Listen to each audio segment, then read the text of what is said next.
Hey everybody, this is Jorik. Welcome back to my channel. If you're new to my channel, I'd love if you subscribe for more content about Portugal and traveling the world as we get a chance to. Today's video is about real estate in Portugal, specifically Lisbon.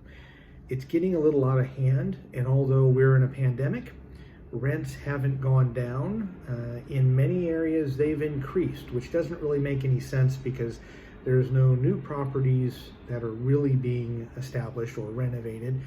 There aren't many people that have been moving here during the pandemic, but somehow rents have gone up when we're checking out real estate sites and talking to realtors, as well as I'm now in communication with several people from the US, the UK, other parts of Europe, even China, who are looking to move here.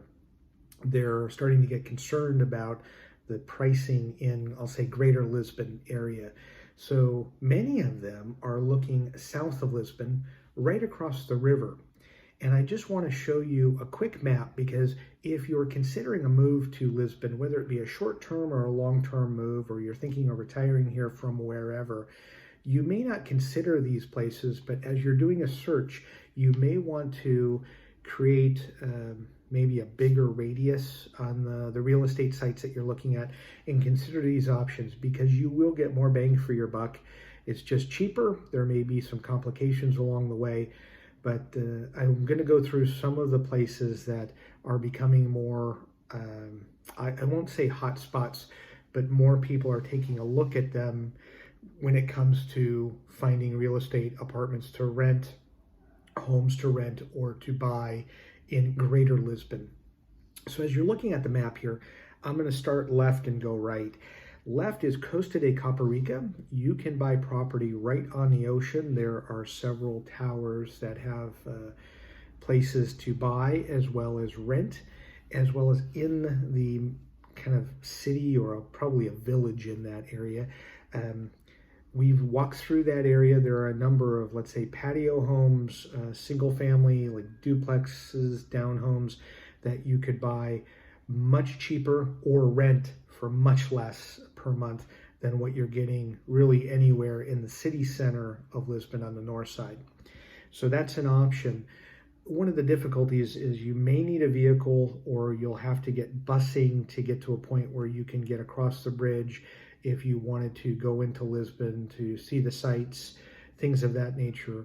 It's not as easy as walking, obviously, to Lisbon. You need to come up with either there's a ferry on that side that kind of empties out just north of Costa da Caparica.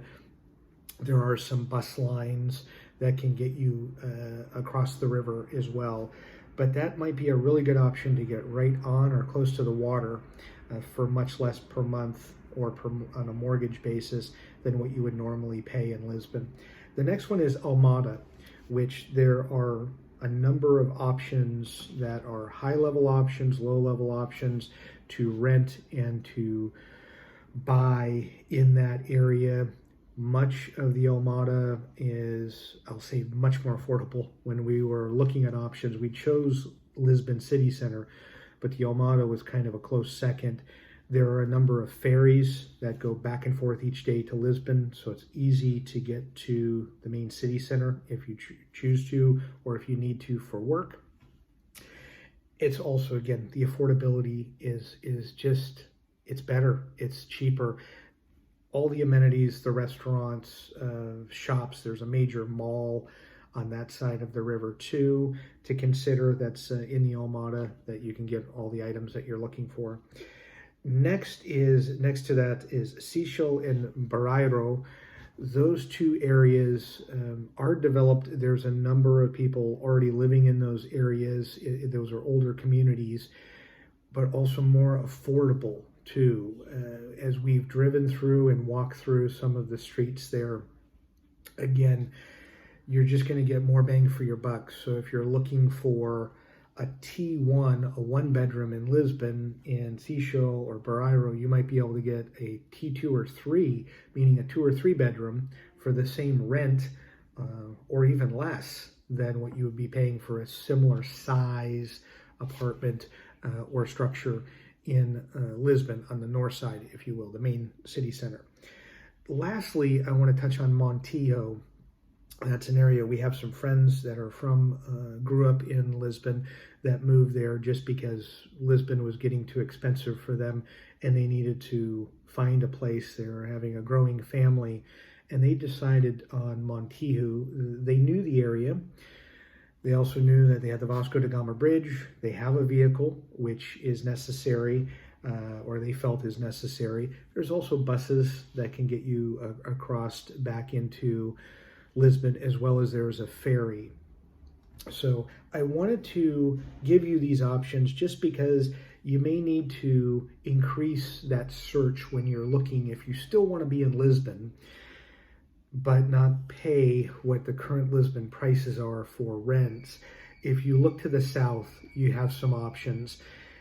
The difficulties, the biggest cons, you might need a vehicle depending on where you're at.